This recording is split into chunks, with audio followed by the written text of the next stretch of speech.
Hola, nuevamente estamos en clase, estamos con los géneros literarios y hoy vamos a tener un tema interesante que es el género profético.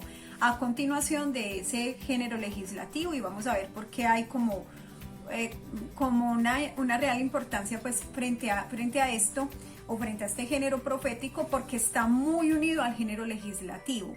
Bien, ¿a qué me refiero con eso? El género profético pues lo encontramos principalmente en el Antiguo Testamento, tiene que ver con aquellos libros que llamamos precisamente así, los libros de los profetas, y ellos tienen una dinámica interesante o la forma en cómo se expresan es a través de dos vías. Primero es el denunciar y el segundo el anunciar. ¿Qué denuncia un profeta? Un profeta denuncia la injusticia. Un profeta denuncia la idolatría.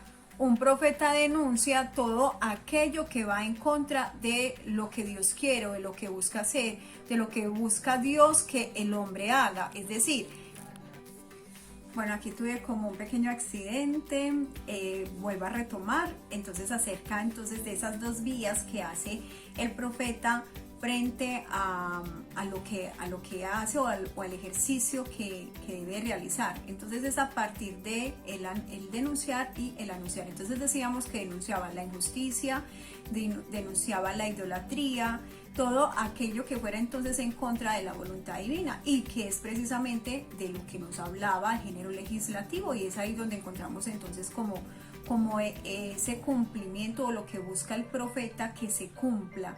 Es decir, él viene a recordarle a los reyes, esto es muy importante. ¿Por qué? Porque a la medida en que nace la monarquía en Israel, al tiempo que nace la monarquía, nace el profetismo, que es como la voz de la conciencia, que le dice al rey cómo debe de obrar. Entonces, a partir de esas leyes, de eso que ya se había estructurado, que ya tenía cimentado el pueblo, en el momento en que llega a la tierra de Canaán, que llega la conquista, y cómo entonces esas leyes tienen que hacerse cumplir, y es el profeta el que las quiere hacer cumplir.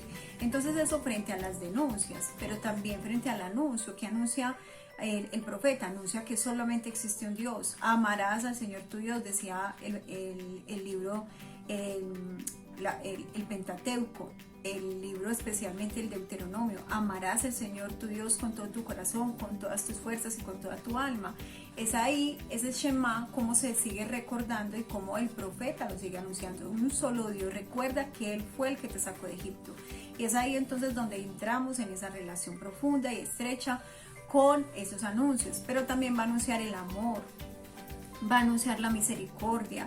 El profeta anunciará cosas importantes y recordará al pueblo esa alianza, que es un Dios que nunca deja, que es un Dios que se enoja por un momento, pero que su ira dura un instante. ¿Por qué? Porque está a reventar de amor por su pueblo. El profeta, entre esos profetas, me gusta mucho el profeta Oseas, porque el profeta Oseas nos lo muestra alegóricamente a partir de la relación de el pueblo con Israel, como en la relación de Oseas con la mujer con la que se casa, que es una mujer que era prostituta o que había sido prostituta.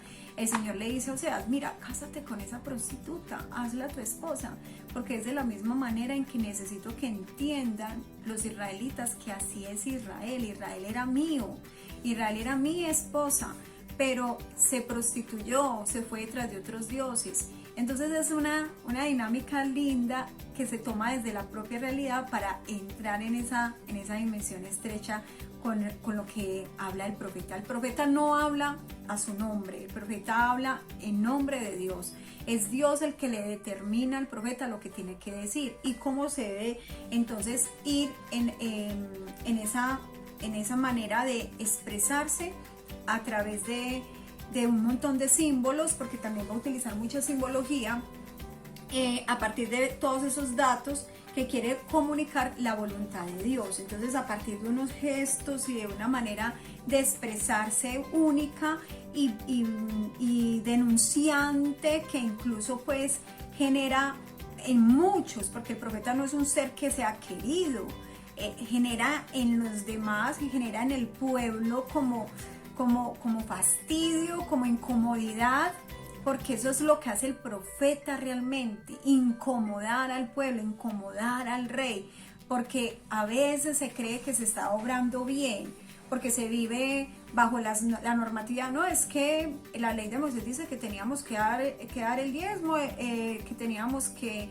ir al culto, entonces eso hacemos, pero es una religión de dientes para afuera, se dice así, bueno, no recuerdo bien cómo es el dicho, pero es una religión que se vive de una manera superficial, pero no hacia adentro. Y es entonces lo que va a decir el profeta, el culto vacío.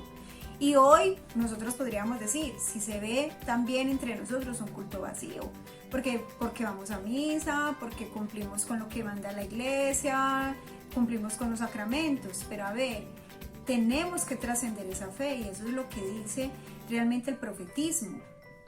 Hay que trascender la fe, no nos podemos quedar únicamente en el culto.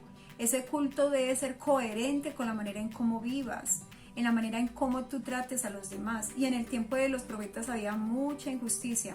Cualquier parecido con la realidad es pura coincidencia. Mucha injusticia social, donde los reyes hacían lo que no debían hacer, se aprovechaban de su poder, se aprovechaban de eso y no hacían justicia al pobre, a la viuda, al huérfano, en fin, un montón de cosas que fue lo que vino precisamente el profeta ¿a qué? A denunciar.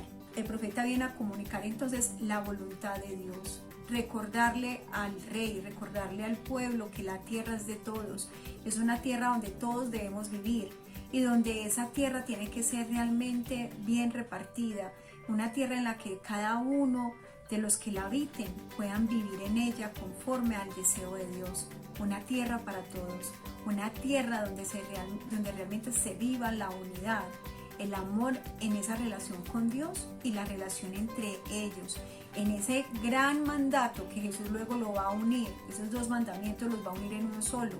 Ama al Señor tu Dios con todo tu corazón, con toda tu alma y al prójimo como a ti mismo. Básicamente ahí es donde se viene a confirmar el profetismo en Israel a partir de esas dos dimensiones. Ama a Dios y ama a tu prójimo y así estarás sirviendo a Dios. Es por eso que Jesús es el más coherente de todos y el que nos vino a enseñar y a recordar esa alianza. Por eso él mismo va a decir, yo no vine a abolir la ley, sino a darle cumplimiento. ¿Sí? Yo no vine a abolir ni a la ley ni a los profetas, sino a darle cumplimiento. Bien, todo por hoy. Esa es la clase entonces de los libros proféticos o el género profético, para que entendamos entonces cada vez más esa manera de hablar y de expresarnos las cosas desde un estilo propio, la Biblia, con cada uno de estos géneros. Chao, chao. Nos vemos luego en clase.